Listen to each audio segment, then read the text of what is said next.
नमस्कार दोस्तों, welcome back to our YouTube channel the Pharma Medicine में।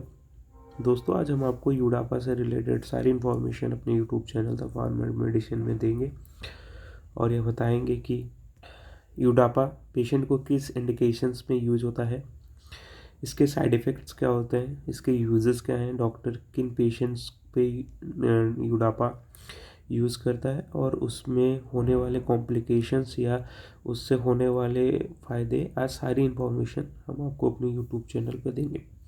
दोस्तों, अगर आपने अभी तक हमारे यूट्यूब चैनल को सब्सक्राइब नहीं करा है तो प्लीज़ चैनल को सब्सक्राइब कर दें और वीडियो को लास्ट तक देखना ना भूलें। दोस्तों, यूडापा 10 में डापाग्लिफ्लोज़िन टैबलेट 10 mg इन मिला के बनाया गया है, जिसमें से इसका मॉलिक्यूल जो है वो डापाग्लिफ्लोज़िन 10 mg है। दोस्तों, डापाग्लिफ्लोज़िन जो है वो SGLT2 इनहिबिटर है। SGLT2 मतलब होता है सोडियम ग्लूकोज को ट्रांसपोरेटर 2। ये SGLT2 फॉर्म है और डापाग्लिफ्लोज़िन का जो इंडिकेशन है वो ये एक्सेस अमाउंट ऑफ ग्लूकोज को पास करता है थ्रू द यूरिन। मतलब आपके बॉडी में जो भी ब्लड ग्लूकोज लेवल बढ़ा होगा वो यूरिन के थ्रू ये आपका ग्लूकोज बाहर निकाल देगा। डापाग्लिफ्लोज़िन जो अदर इंडिकेशंस होते हैं वो आपका टाइप 2 डायबिटिक पेशेंट्स के लिए डापाग्लिफ्लोज़िन यूज़ होती है।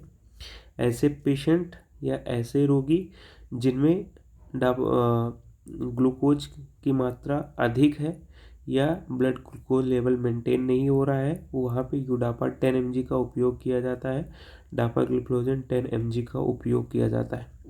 रिसेंट में ADA ने बहुत सारी ऐसी गाइडलाइंस भी दी हैं।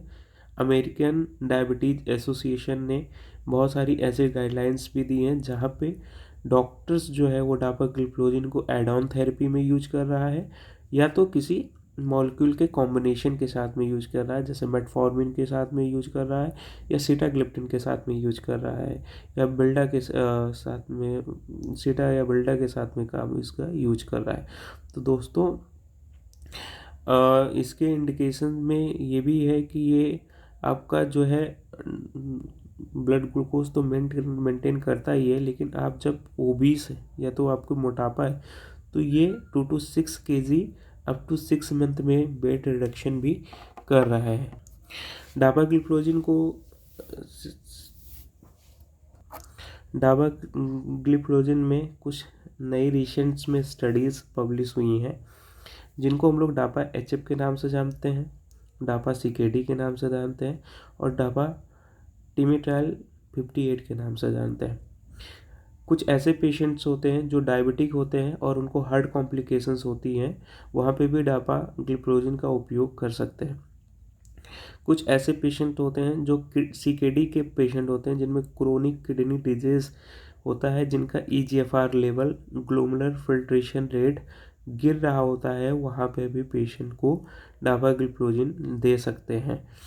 ऐसे पेशेंट जहाँ पे CKD की दिक्कत है या CKD में EGFR लेवल डाउन हो रहा है या क्रिएटिनिन लेवल भी डाउन हो रहा है, वहाँ पे आप डापाग्लिफ्लोज़िन का उपयोग कर सकते हैं। और ऐसे पेशेंट जहाँ पे वर्सनिंग ऑफ हार्ट फेलियर हो रहा है और hospitalisation due to heart failure हो रहा है, वहाँ पे भी डॉक्टर जो है वो डापाग्लिफ्लोज़िन का उपयोग करता है या डापाग्लिफ्लोज़िन सजेस्ट करता है पेशेंट्स को। इस दवा की एक खूबी और है, इस दवा का उपयोग करने से आपको पहली बात तो ब्लड ग्लूकोज लेवल तो मेंटेन होगा। अगर आप पेशेंट हाइपरटेंसिव है तो 4 mmHg मर्करी रिडक्शन भी इस दवा के साथ में है, मतलब कि 4 mmHg आपका हाइपरटेंशन वाले पेशेंट्स में 4 mmHg आपका हाइपरटेंशन डाउन होगा, रिड्यूस होगा। दोस्तों, यूडापा 10 mg जो है वो पेशेंट USB प्राइवेट लिमिटेड की मैन्युफैक्चरिंग से बनाया जाता है और ये USB की मैन्युफैक्चरिंग से मार्केट में इजीली अवेलेबल है और आप डॉक्टर के प्रिस्क्रिप्शन पे इसको खरीद सकते हैं।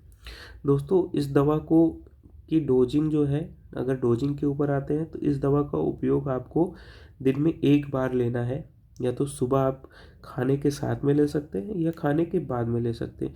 वो आपके फिजिशियंस के ऊपर या डॉक्टर के ऊपर जो है वो आपको एडवाइस पे आप उसको ले सकते हैं। दोस्तों, इसके कुछ साइड इफ़ेक्ट की बात करते हैं। पहला साइड इफ़ेक्ट इसका होता है, इसमें इस दवा का उपयोग करने से यूटीआई का प्रॉब्लम होता है। यूटीआई मतलब होता है यूरिन ट्रैक इन्फेक्शन। दोस्तों, मैंने स्टार्टिंग में आपको बताया था कि इसका जो मैकेनिज्म ऑफ एक्शन है, यह दवा लेने से जो पेशेंट इस दवा को लेता है उसका जो excess amount of glucose level होता है वो थ्रू द पास आउट करता है यूरिन। तो इस दवा का उपयोग करने से आपको यूटीआई की प्रॉब्लम होती है।